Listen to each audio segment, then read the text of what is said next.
Apa yang membuat seorang pemimpin benar-benar efektif? Apakah hanya soal strategi, visi besar, atau karisma?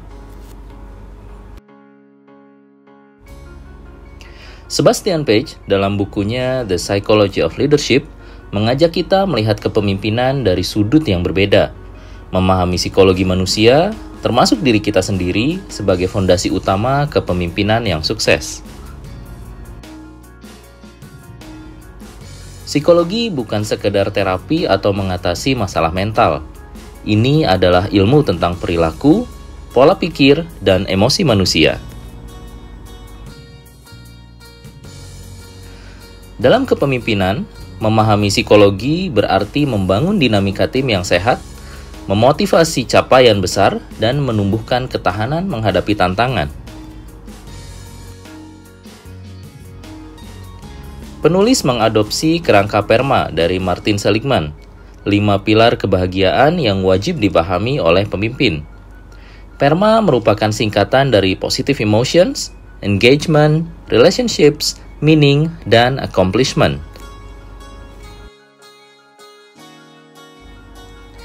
Kita mulai dulu dari Positive Emotions. Seorang leader harus bisa menjaga optimisme bahkan di situasi sulit. Energi positif ini menular dan membuat tim tetap bersemangat menghadapi tantangan.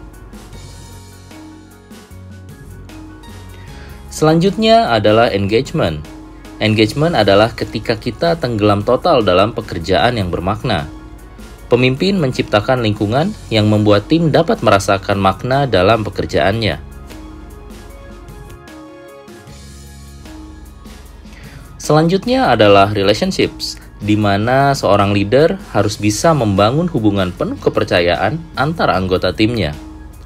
Kepercayaan adalah fondasi hubungan yang sehat. Pemimpin membangun relasi penuh dukungan dan transparansi, sehingga tim solid dan siap berkolaborasi. Selanjutnya adalah meaning, yaitu seorang leader perlu menemukan makna mendalam dari setiap peran dan mendorong anggota timnya agar mereka juga menemukan makna dari peran mereka. Makna memberi alasan untuk terus maju. Pemimpin yang mampu menunjukkan tujuan besar dari setiap peran akan membangkitkan motivasi timnya. Yang terakhir adalah accomplishment. Setiap pencapaian, besar maupun kecil, patut dirayakan. Perayaan ini menumbuhkan rasa dihargai dan memacu tim mencapai target berikutnya. Selanjutnya, hal yang tidak kalah penting adalah menetapkan tujuan yang tepat. Tujuan adalah kompas bagi pemimpin. Tapi ada jebakan, tujuan yang terlalu mudah membuat tim kehilangan motivasi. Sedangkan tujuan yang terlalu sulit memicu kelelahan. Bayangkan misalnya sebuah perusahaan startup yang bergerak di bidang teknologi. Karena CEO-nya ingin menjaga semangat kerja, menetapkan target penjualan yang jauh di bawah potensi tim. Awalnya mungkin tim merasa lega. Ini gampang, pikir mereka. Namun, seiring berjalannya waktu, motivasi mereka justru merosot. Tidak ada tantangan yang berarti, tidak ada alasan untuk bekerja ekstra. Karyawan mulai mengerjakan tugas sekedar menggugurkan kewajiban, bukan untuk meraih prestasi.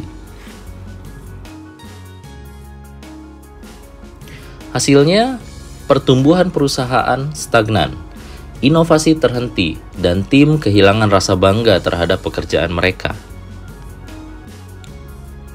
Sebaliknya, tujuan yang terlalu ambisius juga tidak baik. Tahun 2016 contohnya, dunia perbankan diguncang skandal sebuah bank besar. Demi mengejar target penjualan yang sangat tinggi, manajemen mendorong karyawannya dengan tekanan yang luar biasa. Lalu apa yang terjadi? Tekanan itu berubah menjadi kelelahan, stres, bahkan tindakan tidak etis. Jutaan akun dibuka secara ilegal hanya untuk memenuhi target. Tim bukan hanya kehilangan motivasi, tetapi juga kehilangan integritas. Kasus ini memberi pelajaran penting bahwa target yang terlalu tinggi tidak hanya membuat tim kelelahan, tetapi juga dapat menghancurkan budaya kerja dan kepercayaan publik. Pemimpin yang bijak menetapkan tujuan yang tinggi dan jelas, tapi tetap manusiawi, achievable, dan cukup menantang untuk memacu kinerja, tanpa mengorbankan kesehatan mental dan etika tim.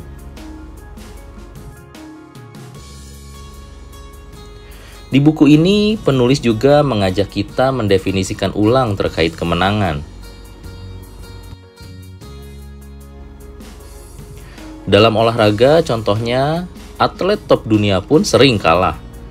Pemimpin dan coach yang hebat memahami bahwa kemenangan besar datang dari banyak kekalahan-kekalahan kecil, dan setiap kegagalan adalah pelajaran.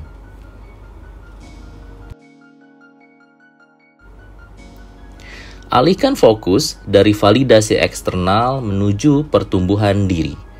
Ukur keberhasilan dari kemajuan pribadi, bukan sekadar hasil akhir.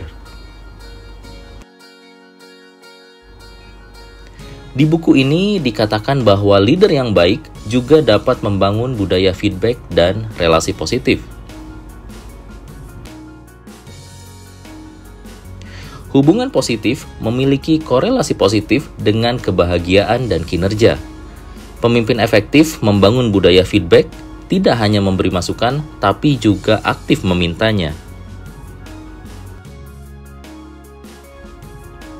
Dengan budaya ini, kepercayaan akan tumbuh, inovasi meningkat, dan setiap orang merasa dihargai. Hal lain yang dibahas dalam buku ini adalah menemukan makna dan nilai inti. Makna berasal dari nilai inti yang kita yakini. Pemimpin yang memahami dan mengekspresikan nilai mereka mampu menginspirasi tim menemukan tujuan bersama. Tanpa kejelasan nilai, kepemimpinan akan kehilangan arah.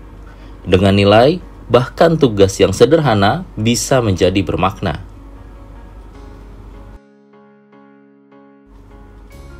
Sebagai penutup, The Psychology of Leadership mengingatkan kita bahwa pemimpin terbaik bukan hanya yang mengarahkan, tetapi yang memahami anggota tim, termasuk dirinya sendiri.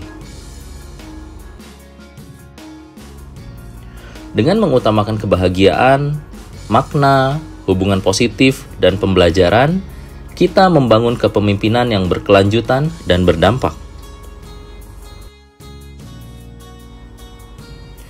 Demikian pembahasan buku The Psychology of Leadership. Semoga bermanfaat. Terima kasih.